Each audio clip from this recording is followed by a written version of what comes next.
This media was produced by Amazing Christian Messages. Support this media ministry by clicking on the like button and subscribing to this channel. Verse 1. Nebuchadnezzar the king made an image of gold, whose height was 60 cubits, and the breadth thereof 6 cubits. He set it up in the plain of Dura, in the province of Babylon. There is a conjecture extant that this image had some reference to the dream of the king, as described in the previous chapter, it having been erected only 23 years subsequently, according to the marginal chronology. In that dream the head was of gold, representing Nebuchadnezzar's kingdom. That was succeeded by metals of inferior quality, denoting a succession of kingdoms. Nebuchadnezzar was doubtless quite gratified that his kingdom should be represented by the gold, but that it should ever be succeeded by another kingdom was not so pleasing. Hence, instead of having simply the head of his image of gold, he made it all of gold, to denote that the gold of the head should extend through the entire image, or in other words, that his kingdom should not give way to another kingdom, but be perpetual. It is probable that the height here mentioned, 90 feet at the lowest estimate, was not the height of the image proper, but included the pedestal also. Nor is it probable that any more than the image proper, if even that, was of solid gold. It could have been overlaid with thin plates, nicely joined at a much less expense, without detracting at all from its external appearance. Verse 2. Then Nebuchadnezzar the king sent to gather together the princes, the governors, and the captains, the judges, the treasurers, the counselors, the sheriffs, and all the rulers of the provinces, to come to the dedication of the image which Nebuchadnezzar the king had set up. Verse 3. Then the princes, the governors and captains, the judges, the treasurers, the counselors, the sheriffs, and all the rulers of the provinces were gathered together unto the dedication of the image that Nebuchadnezzar the king had set up, and they stood before the image that Nebuchadnezzar had set up. Verse 4.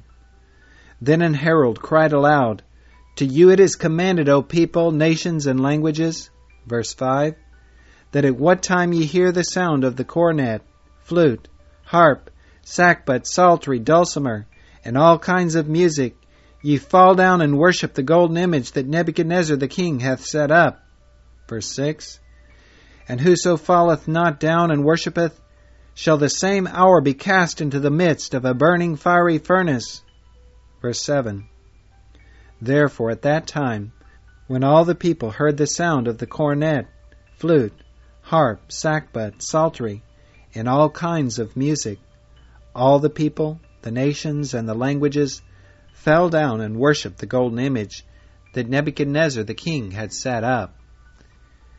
The dedication of this image was made a great occasion. The chief men of all the kingdom were gathered together. So much pains and expense men will undergo in sustaining idolatrous and heathen systems of worship. So it is and ever has been. Alas, that those who have the true religion should be so far outdone in these respects by the upholders of the false and counterfeit. The worship was accompanied with music, and whoso should fail to participate therein was threatened with a fiery furnace. Such are ever the strongest motives to impel men in any direction. Pleasure on the one hand, pain on the other. Verse 6 contains the first mention to be found in the Bible of the division of time into hours. It was probably the invention of the Chaldeans. Verse 8. Wherefore at that time certain Chaldeans came near and accused the Jews. Verse 9. They spake and said to the king Nebuchadnezzar, O king, live forever. Verse 10.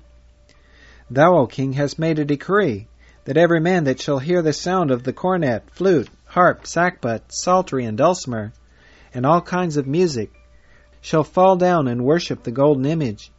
Verse 11. And whoso falleth not down and worshippeth, that he should be cast into the midst of a burning fiery furnace. Verse 12. There are certain Jews whom thou hast set over the affairs of the province of Babylon, Shadrach, Meshach, and Abednego. These men, O king, have not regarded thee. They serve not thy gods, nor worship the golden image which thou hast set up. These Chaldeans who accused the Jews were probably the sect of philosophers who went by that name, and who were still smarting under the chagrin of their ignominious failure in respect to their interpretation of the king's dream of chapter 2. They were eager to seize upon any pretext to accuse the Jews before the king, and either disgrace or destroy them. They worked upon the king's prejudice by strong insinuations of their ingratitude. Thou hast set them over the affairs of Babylon, and yet they have disregarded thee.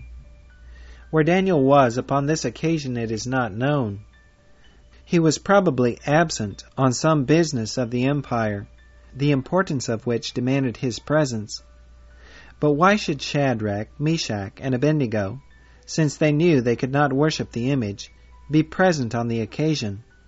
Was it not because they were willing to comply with the king's requirements as far as they could, without compromising their religious principles? The king required them to be present. With this requirement they could comply, and they did. He required them to worship the image. This their religion forbade, and this they therefore refused to do. Verses 13 to 18. Then Nebuchadnezzar, in his rage and fury, commanded to bring Shadrach, Meshach, and Abednego. Then they brought these men before the king. Nebuchadnezzar spake and said unto them, Is it true, O Shadrach, Meshach, and Abednego? Do ye not serve my gods, nor worship the golden image which I have set up? Now if ye be ready that at what time ye hear the sound of the cornet, flute, harp, sackbut, psaltery, and dulcimer, and all kinds of music, ye fall down and worship the image which I have made, well. But if ye worship not, ye shall be cast the same hour into the midst of a burning fiery furnace. And who is that God that shall deliver you out of my hands? Shadrach, Meshach, and Abednego answered and said to the king, O Nebuchadnezzar, we are not careful to answer thee in this matter. If it be so, our God whom we serve is able to deliver us from the burning fiery furnace, and he will deliver us out of thine hand, O king. But if not, be it known unto thee, O king, that we will not serve thy gods, nor worship the golden image which thou hast set up. The forbearance of the king is shown in his granting Shadrach, Meshach, and Abednego another trial after their first failure to comply with his requirements. Doubtless the matter was thoroughly understood. They could not plead ignorance. They knew just what the king wanted, and their failure to do it was an intentional and deliberate refusal to obey him. With most kings this would have been enough to seal their fate. But not so, says Nebuchadnezzar. I will overlook this offense, if upon a second trial they comply with the law. But they informed the king that he need not trouble himself to repeat the farce. We are not careful, they said, to answer thee in this matter. That is, you need not grant us the favor of another trial. Our mind is made up. We can answer just as well now as at any future time. And our answer is, we will not serve thy gods, nor worship the golden image which thou hast set up. Our God can deliver if he will. But if not, it is just the same. We know his will, and to that we shall render unconditional obedience. Their answer was both honest and decisive. Verses 19 to 25. Then was Nebuchadnezzar full of fury, and the form of his visage was changed against Shadrach, Meshach, and Abednego. Therefore he spake and commanded that they should heat the furnace 17 times more than it was wont to be heated. And he commanded the most mighty men that were in his army to bind Shadrach, Meshach, and Abednego, and to cast them into the burning fiery furnace. Then these men were bound in their coats, their hosen, and their hats, and their other garments, and were cast into the midst of the burning fiery furnace. Therefore, because the king's commandment was urgent, and the furnace exceeding hot, the flame of the fire slew those men that took up Shadrach, Meshach, and Abednego. And these 3 men, Shadrach, Meshach, and Abednego, fell down bound into the midst of the burning fiery furnace. Then Nebuchadnezzar the king was astonished, and rose up in haste, and spake and said unto his counselors, Did not we cast 3 men bound into the midst of the fire? They answered and said unto the king, True, O king. He answered and said, Lo, I see 4 men loose, walking in the midst of the fire, and they have no hurt, and the form of the 4th is like the Son of God. Nebuchadnezzar was not entirely free from the faults and follies into which an absolute monarch so easily runs. Intoxicated with unlimited power, he could not brook disobedience or contradiction. Let his expressed authority be resisted, on however good grounds, and he exhibits the weakness common to our fallen humanity under like circumstances, and flies into a passion. Ruler of the world, he was not equal to that still harder task of ruling his own spirit. And even the form of his visage was changed.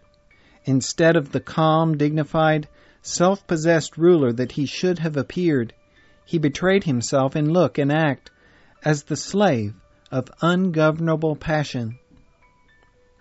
The furnace was heated 17 times hotter than usual, in other words, to its utmost capacity. The king overreached himself in this, for even if the fire had been suffered to have its ordinary effect upon the ones he cast into the furnace, it would only have destroyed them the sooner.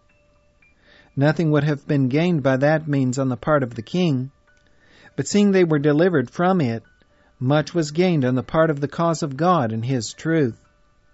For the more intense the heat, the greater and more impressive the miracle of being delivered from it. Every circumstance was calculated to show the direct power of God. They were bound in all their garments, but came out with not even the smell of fire upon them. The most mighty men in the army were chosen to cast them in. These the fire slew ere they came in contact with it, while on the Hebrews it had no effect, though they were in the very midst of its flames. It was evident that the fire was under the control of some supernatural intelligence. For while it had effect upon the cords with which they were bound, destroying them, so that they were free to walk about in the midst of the fire, it did not even singe their garments.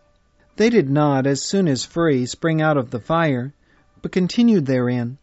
For first the king had put them in, and it was his place to call them out.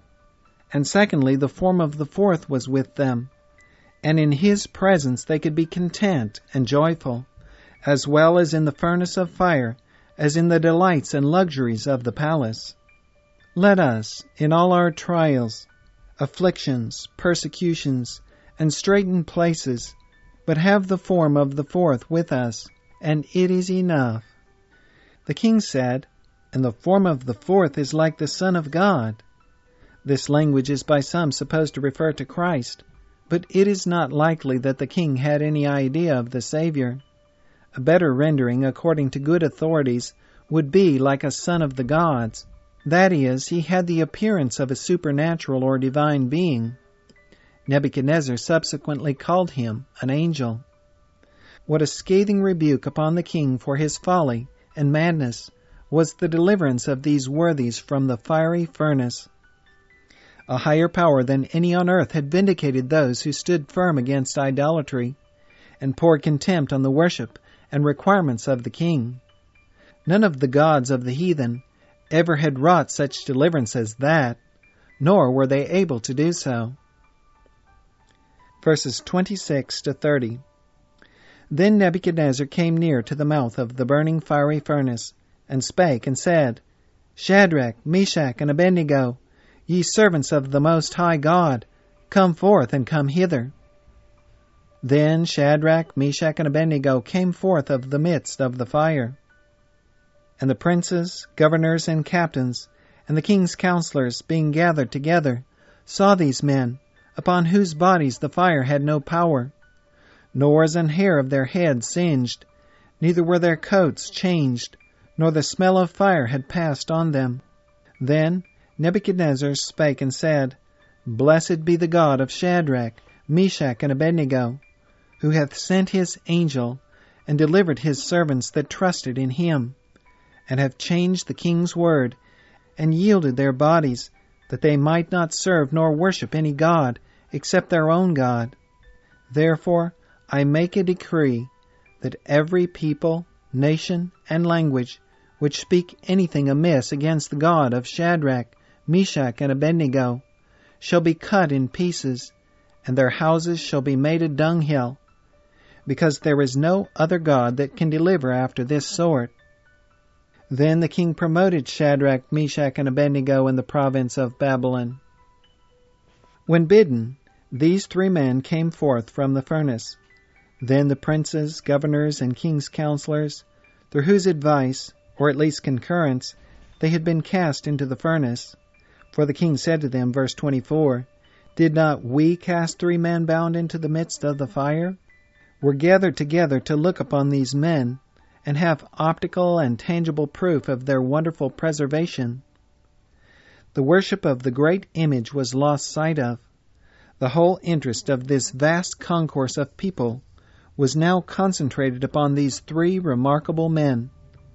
All men's thoughts and minds were full of this wonderful occurrence, and how the knowledge of it would be spread abroad throughout the empire, as they should return to their respective provinces. What a notable instance in which God caused the wrath of man to praise him. Then the king blessed the God of Shadrach, Meshach, and Abednego, and made a decree that none should speak against him. This the Chaldeans had undoubtedly done. In those days each nation had its god or gods, for there were gods many and lords many, and the victory of one nation over another was supposed to occur because the gods of the conquered nation were not able to deliver them from the conquerors. The Jews had been wholly subjugated by the Babylonians, on which account the latter had no doubt spoken disparagingly or contemptuously of the God of the Jews. This the king now prohibits, for he is plainly given to understand that his success against the Jews was owing to their sins, not to any lack of power on the part of God. In what a conspicuous and exalted light this placed the God of the Hebrews in comparison with the gods of the nations. It was an acknowledgment that he held men amenable to some high standard of moral character, and that he did not regard with indifference their actions in reference to it, since he would visit with punishment those who transgressed it, and would consequently bestow his blessing on those who complied with it. Had these Jews been time-servers, the name of the true God had not thus been exalted in Babylon. What honor does the Lord put upon them that are steadfast toward him? The king promoted them, that is, he restored them to the offices which they held before the charges of disobedience and treason were brought against them. At the end of verse 30, the Septuagint adds, And he advanced them to be governors over all the Jews that were in his kingdom. It is not probable that he insisted on any further worship of his image,